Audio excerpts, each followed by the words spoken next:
You know that specific sound a commercial HVAC unit makes when it's struggling against 98% humidity in Houston? It's a low, desperate thrum, a mechanical plea for mercy. I've listened to that sound for 16 years. I know when a compressor is about to die 3 days before it actually kicks the bucket. I know which elevators get sticky on the fourth floor when it rains. I know that the janitorial staff prefers the lemon-scented cleaner over the pine because the pine smells like cheap gin. My name is Ruth Templeton. To the tenants of the Metric Plaza, a mid-rise glass box of commercial real estate off the Katy Freeway, I am facilities.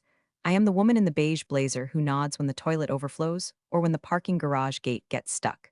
To the world, I am the operations manager. I am the help. What nobody in this building knows, except for a very expensive lawyer downtown and a retired old man currently fishing in the Florida Keys, is that I am also the landlord. Well, technically, the building is owned by Templeton Holdings LLC, a boring little shell company I formed 10 years ago when the original developers went bankrupt and panicked.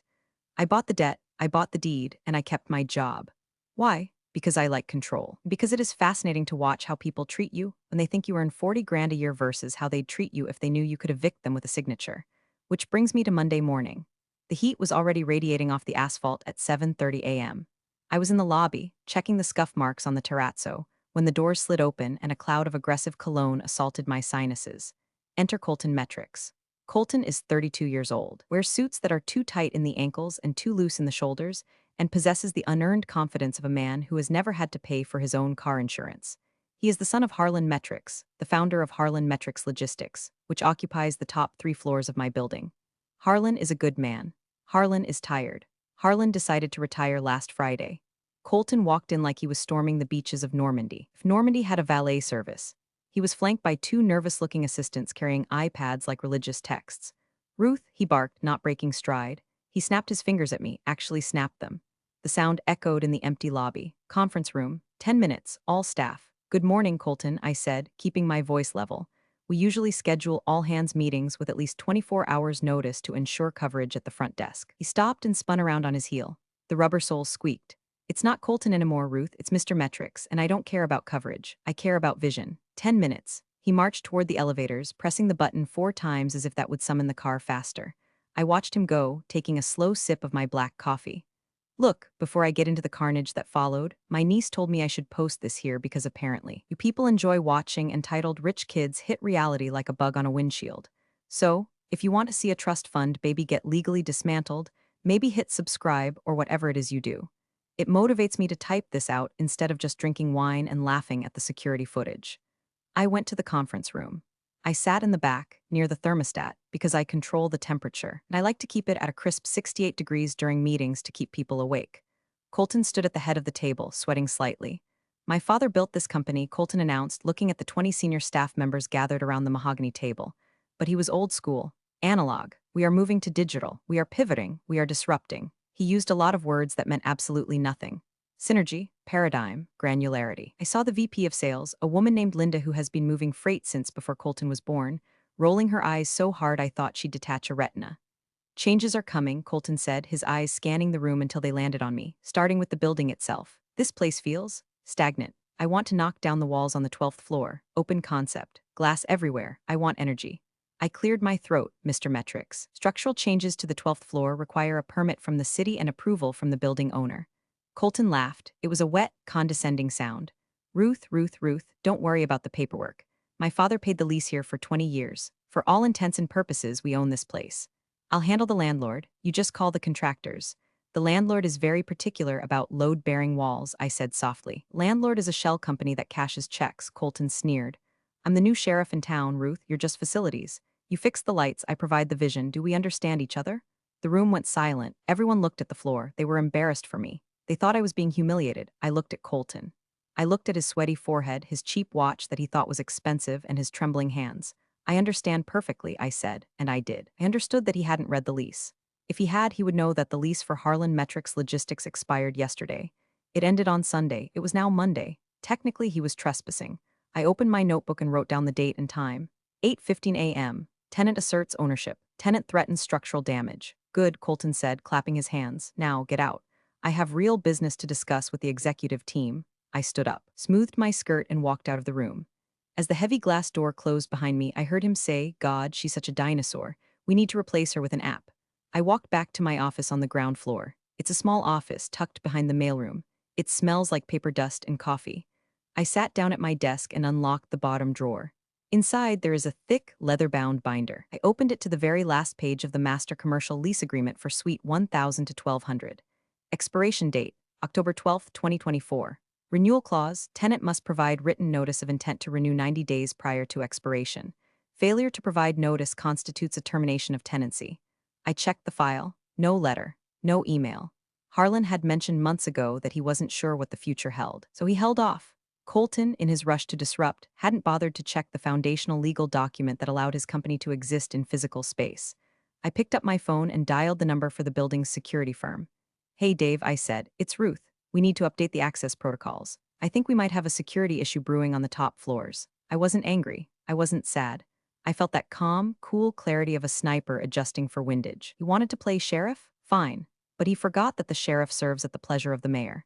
And in this building, I am the mayor, the judge, and the executioner. Tuesday morning brought a cold front, dropping the Houston temperature to a frigid 75 degrees. But inside the Metrics logistics offices, things were heating up.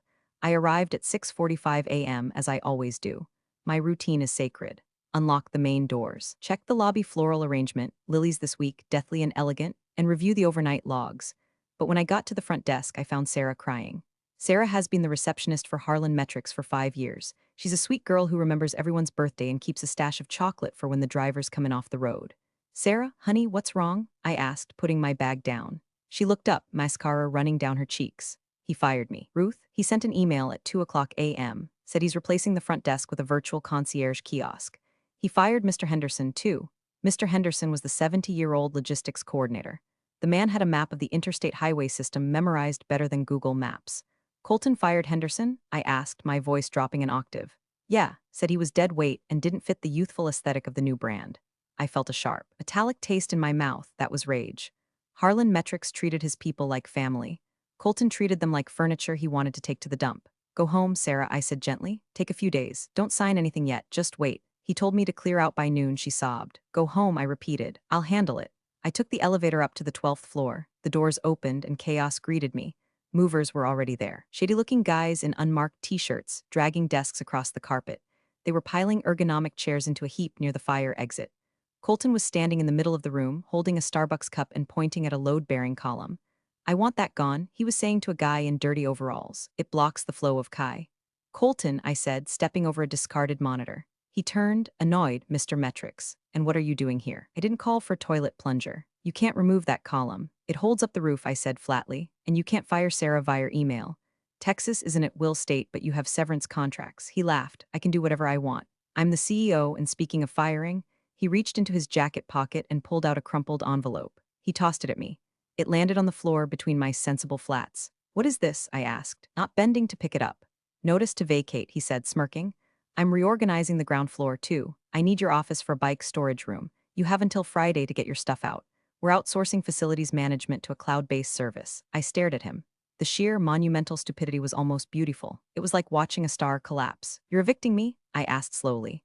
"I'm terminating your employment and reclaiming the space," he corrected. "My dad kept you around out of pity, Ruth, but I ran the numbers. You're an expense I don't need." I looked at the envelope on the floor, then I looked at the column he wanted to remove. "You're making a mistake, Colton. The only mistake was not doing this yesterday. Get out of my sight and take your bad vibes with you." I turned and walked to the elevator. I didn't pick up the envelope. I went back down to my office, the one he wanted to turn into a bike room. I locked the door, I pulled the blinds. Then I opened the safe behind the filing cabinet. Inside was the deed of trust for the property at 4400 Katy Freeway. Owner, Templeton Holdings LLC. Managing member, Ruth Templeton. I also pulled out the articles of incorporation for the building management company. Service agreement, irrevocable for 10 years, signed 2018. He couldn't fire me. I wasn't his employee. I was a contracted service provider with an ironclad exclusivity clause, and he couldn't evict me. I owned the dirt he was standing on. But the most damning document was the one I had checked yesterday, the lease. He was currently operating a business, storing millions of dollars of inventory, and attempting unauthorized demolition in a building where he had zero legal standing. I sat there for a moment, listening to the hum of the building. My building. He hurt Sarah. He hurt Mr. Henderson. He insulted me. If he had just been arrogant, I might have given him a warning. I might have called his lawyer and said, "Hey, you guys forgot to renew." We could have negotiated a rate hike, but he wanted to play hardball. He wanted to throw people out on the street. I picked up the phone and dialed a number I hadn't called in years. It was the direct line to the City of Houston Code Enforcement.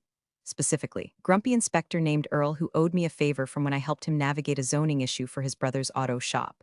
"Earl," I said when he picked up. "It's Ruth Templeton." "Ruthie, long time. What can I do for you?" "AC bust?" "No, Earl. I have a tenant attempting unpermitted structural demolition on a load-bearing element on the 12th floor. I'm worried about the safety of the building." "Say no more," Earl grunted. "I'm in the truck." I hung up. Then I opened my email client. I drafted a message to the external legal counsel for Harlan Metrics, a man named Marcus Thorne. He was a shark, but a shark who followed the rules. Subject: urgent. Lease status and unauthorized modifications. Dear Mr. Thorne, please find attached the current status of the lease for Suite 1000 to 1200. As you will see, the lease expired on Tuesday. We have received no renewal notice. Furthermore, please be advised that unauthorized construction is currently underway. All access to the freight elevators is hereby suspended pending a safety review. Regards, Ruth Templeton, Operations Manager. I didn't sign it owner. Not yet. I hit send. Then I opened the building control software on my desktop. I navigated to Elevator Banks Freight. Status active. I clicked the drop-down menu.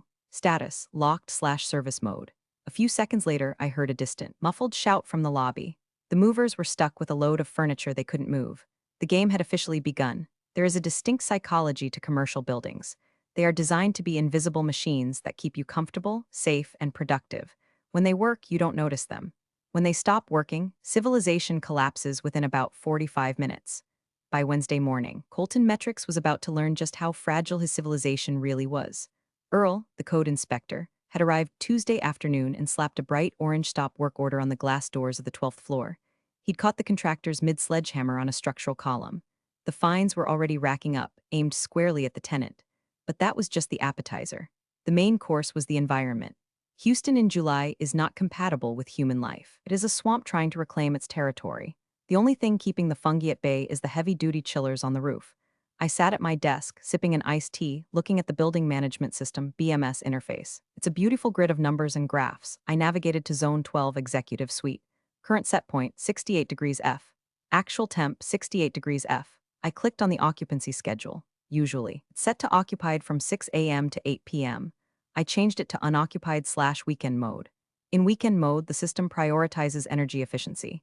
It lets the temperature drift up to a balmy 78 degrees and restricts airflow to minimize fan usage. It's not broken, it's just efficient. System updated, the screen blinked. I then moved to access control. Colton had issued new keycards to his inner circle of new hires. 3 guys named Chad, Brad, and Thad. I'm not joking, their names were actually indistinguishable variations of a frat roster. They had been strutting around the building, bypassing security checkpoints. I pulled up their badge IDs. Status, revoked. Reason, security audit/data mismatch. It wasn't a lie. Their data didn't match the leaseholder's authorized personnel list because, strictly speaking, there was no leaseholder. Around 10:30 a.m., my desk phone. It was the reception line, which I was now answering since Sarah was gone. "This is Ruth," I said, cheerful as a bird. "Ruth, fix the damn elevator." It was Colton. He sounded sweaty. "And why is it so hot in here?" "I'm sweating through my suit." "Oh, good morning, Mr. Metrics," I said, typing slowly on a keyboard that wasn't plugged in. "We're experiencing some high load demand on the grid today. The system automatically enters eco-conservation mode to prevent brownouts. It's a citywide protocol." That was a lie. A beautiful, unverifiable lie. "Well, override it. I have investors coming in an hour. I'm afraid I can't do that, sir. The system is hard-coded for compliance. As for the elevators, we're conducting a mandatory safety audit following the unauthorized construction attempts yesterday. The freight cars are offline until the structural engineer clears the shaft. This is unacceptable. I'll fire you. I swear to God, Ruth." "Done on Friday? I understand your frustration, Mr. Metrics. Would you like me to send up some portable fans? We have some in the basement. They're a bit noisy, though." He hung up. 30 minutes later, the VP of Operations, one of the few old guard left, a man named Bill, came down to my office. Bill looked tired. He closed the door and sat in the guest chair. "Ruth," he said quietly, "what is going on? The badges don't work. The AC is blowing lukewarm air. The toilets on the 11th floor are out of order. Is this? Are you doing this?" I looked at Bill. He was a good guy. He had photos of his grandkids on his desk.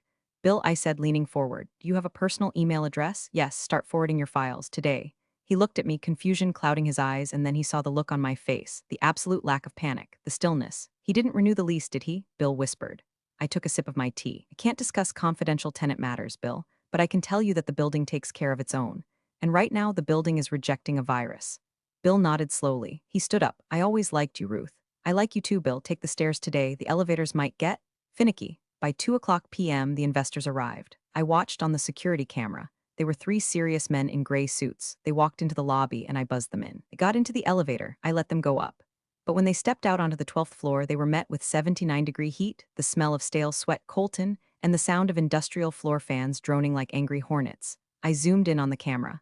Colton was trying to look cool, but his shirt was plastered to his back. He went to swipe his badge to open the glass conference room doors. Red light, beep. He swiped again. Red light, beep. He kicked the door. The investors exchanged a look. It was the look people give when they realize they are about to waste their money. I picked up my phone and sent an email to Marcus Thorne, the lawyer. Subject: cease and desist harassment of facilities staff. Mr. Thorne, your client, Mr. Colton Metrics, has physically kicked building property and verbally abused staff regarding building protocols. Please remind him that damage to property is a violation of the expired lease terms. This is your second notice. I sat back. The chessboard was set. The king was sweating. The pawns were fleeing, and the queen was just getting started. There's a steakhouse in downtown Houston called the Capitol. It's dark, smells like mahogany and seared beef, and costs more for a salad than most people make in a day. It is where uncomfortable truths are delivered over expensive Cabernets. On Thursday, Marcus Thorne invited me to lunch. Marcus is the kind of lawyer who charges by the sneeze. He's sharp, impeccably dressed, and usually manages to intimidate anyone who doesn't have a Juris Doctor. He represents Harlan Metrics Logistics. He's been their counsel for years. He assumes, naturally, that he is the smartest person in the room. I wore my navy blazer and my grandmother's pearls. I arrived 4 minutes early. When Marcus slid into the booth opposite me, he looked annoyed. He checked his watch. Ruth, thanks for meeting me. Look, I have a deposition at 2, so let's make this quick. Of course, Marcus, I said, unfolding my napkin. Colton is excitable, Marcus began, signaling the waiter for a scotch. He's under a lot of pressure stepping into Harlan's shoes. He feels you're obstructing his transition. The AC issues the badges. It feels retaliatory. Maintenance is rarely convenient, Marcus. Cut the crap, Ruth, he snapped. We know you're upset about the staff changes, but you're a vendor. You work for the building management. You don't get to play moral police. If you don't get the systems back online by tomorrow, we're going to sue the management company for breach of contract and constructive eviction.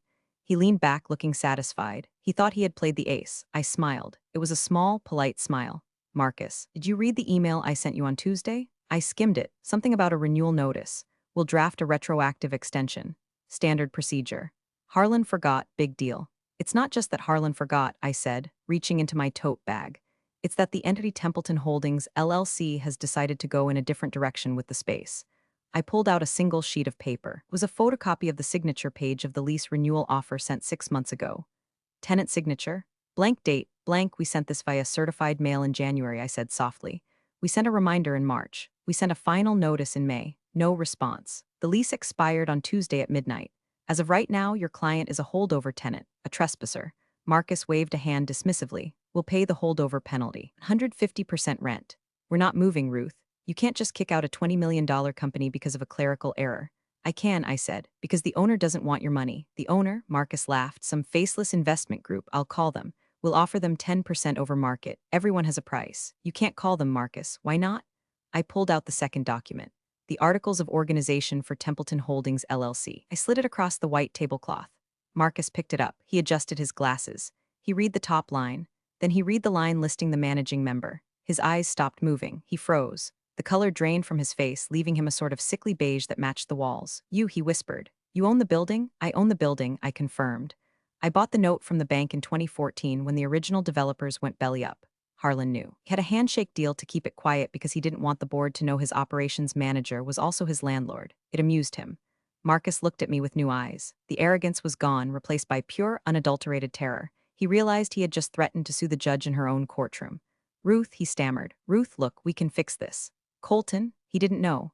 Ignorance of the law is not a defense, Marcus. Isn't that what you tell people? He's just a kid. He's trying to make his mark. He fired Sarah, I said. He fired Henderson. He told me to clean out my desk by Friday. He called me a dinosaur. I took a sip of my iced tea. He wants me out by Friday? Fine. I want him out by Friday. That's impossible, Marcus choked out. The logistics. The servers. The inventory. That sounds like a logistics problem, I said. And frankly, his logistics team seems a bit thin right now, since he fired the competent ones.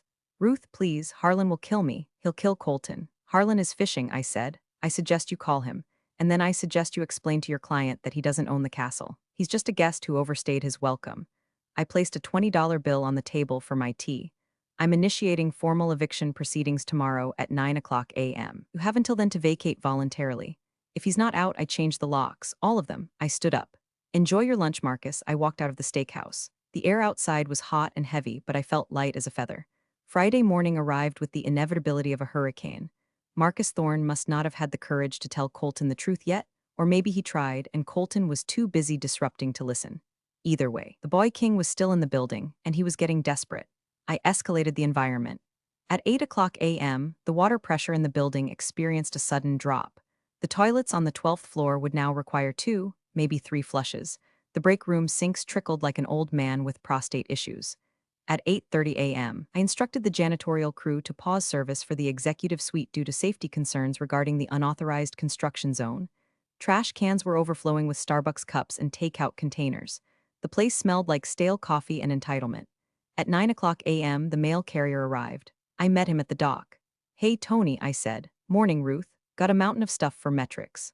"Hold it," I said. "There's a dispute regarding the recipient's tenancy. Return to sender or hold at the post office. We can't accept liability for packages delivered to a non-leaseholder." Tony shrugged. "You're the boss." He loaded the crates of Amazon boxes and overnight envelopes back into his truck. I went back to the lobby and stood behind the front desk, my front desk. Sarah wasn't there, and it felt empty, but I needed to be visible. Around 10 a.m., Colton stormed down the stairs because the elevators were still under maintenance. He looked ragged. His suit was wrinkled. He had sweat stains under his arms. He was followed by his frat boy trio who looked equally confused and damp.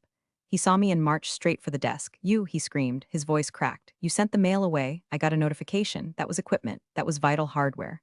The lobby was full of people, couriers, staff from other floors. Visitors, everyone stopped to watch. "Mr. Metrics," I said, my voice projecting clearly, "I cannot accept mail for an entity that does not have a valid lease." "I have a lease," he shrieked. "I own this company. I own this building." "No," I said, "you don't. I'm going to call the police." He yelled, "I'm going to have you arrested for sabotage, for interference." He pulled out his phone. "I'm calling 911. "I wouldn't recommend that," I said calmly. "Emergency services are for emergencies, Colton, not for tantrums." "Shut up," he dialed. He actually dialed. "Police," he shouted into the phone. "I want to report a theft, a hostage situation. My building manager has hijacked the building." He paused, listening. "What? No, she's not armed." "Well, she has a stapler." "No, I'm the CEO. My name is Colton Metrics." I watched him.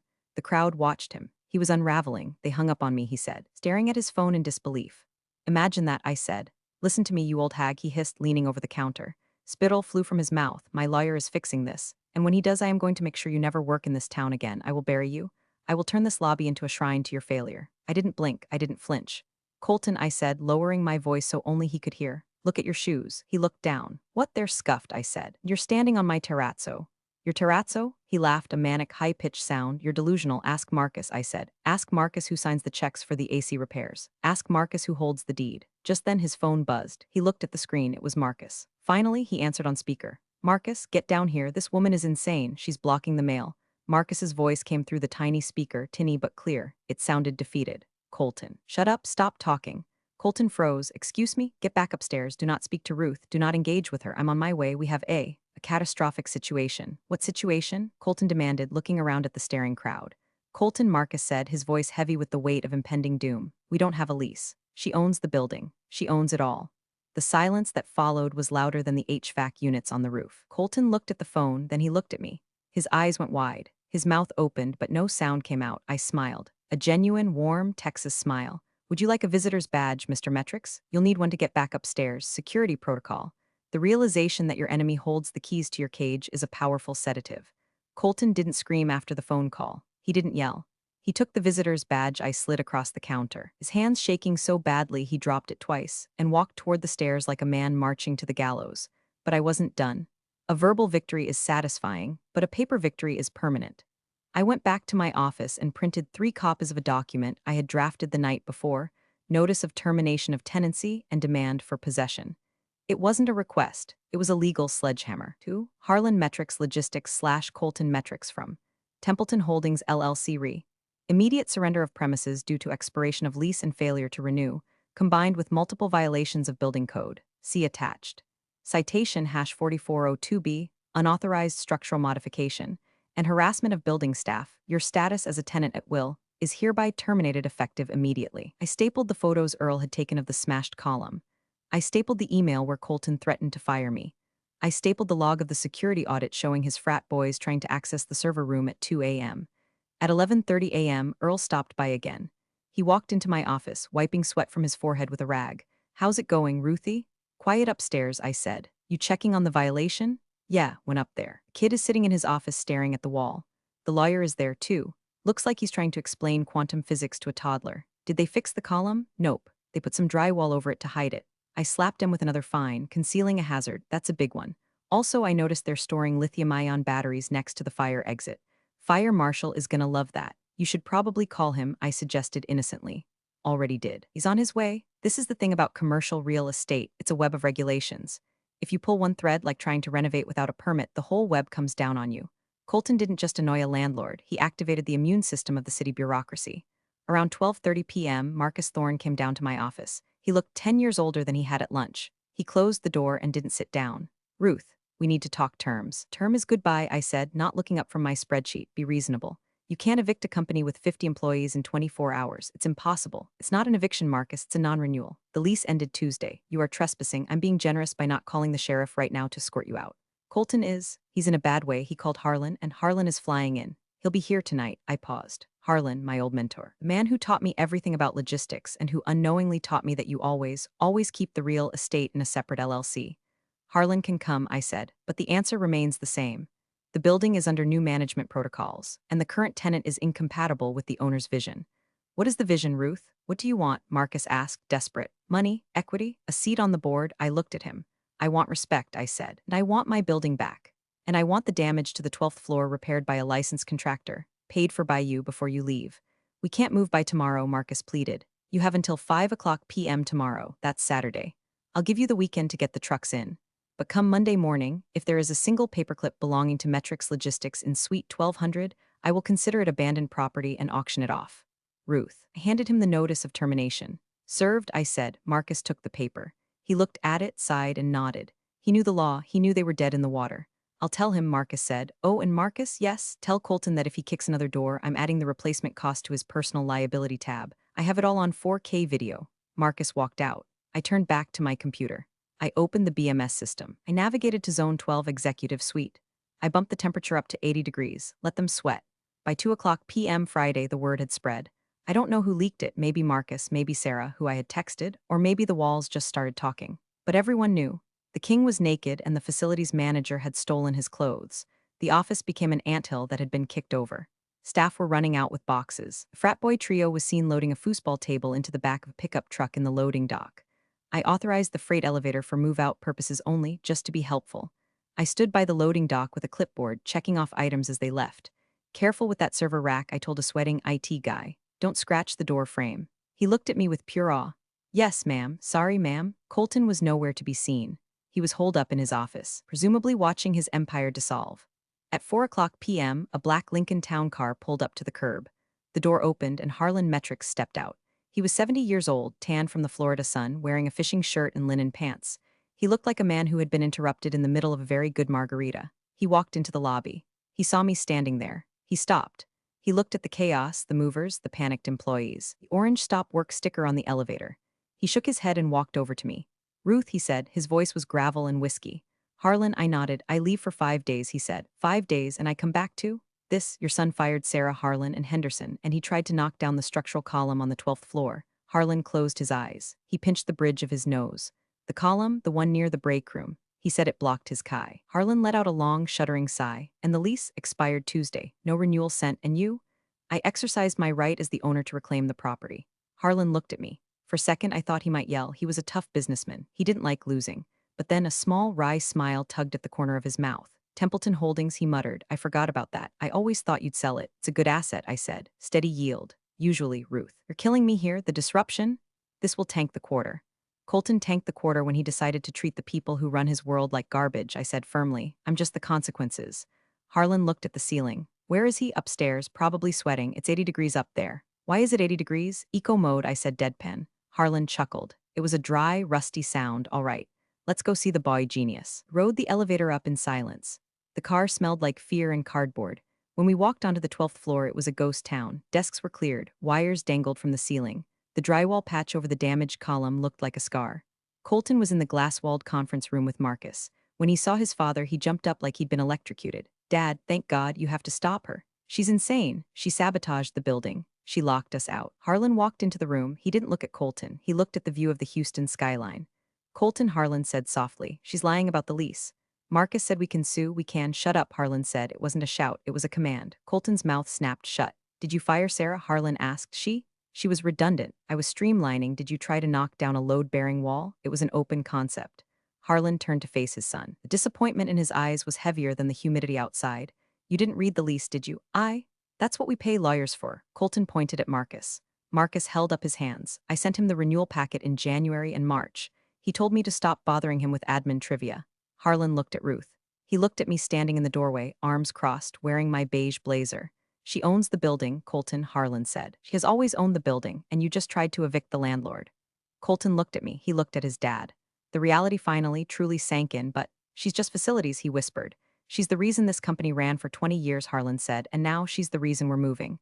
Moving, Colton squeaked. To where? I don't know, Harlan said. That sounds like a logistics problem. And since you're the CEO, fix it. Harlan turned to me. Ruth, we have until Monday morning to get the heavy stuff out. I looked at Harlan. We had history. Monday at 8 a.m., I said, sharp. After that, the locks change. Fair enough, Harlan said. Then he looked at Colton. Start packing, son, and be careful with the boxes. You're paying for the damages. Saturday was a blur of activity, but I wasn't part of it. I sat in my office, door open, watching the parade of defeat. Movers, real ones this time, hired by Harlan. Stripped the 10th, 11th, and 12th floors. I watched my building being cleansed. It felt like a fever breaking. Sunday came, the deadline was approaching. I came in at noon. The building was silent. The trucks were gone. I took the elevator up to the 12th floor. It was empty. The glass walls reflected the harsh Texas sun. The carpet still held the indentations of desks that had been there for a decade. The air was still warm, but the frantic energy was gone. Walked to the executive office. The door was open. Colton was there. He was sitting on the floor, his back against the wall, holding a box of personal items, a stress ball, a framed photo of himself, a stapler. He looked up when I entered. He looked exhausted. His suit was gone, replaced by a t-shirt and jeans. He looked like a child. You won, he said. His voice was hollow. It wasn't a competition, Colton, I said, standing over him. It was a business arrangement. You violated the terms. My dad is removing me as CEO, he said, staring at the carpet. He's stepping back in. He says I'm not ready. He's right.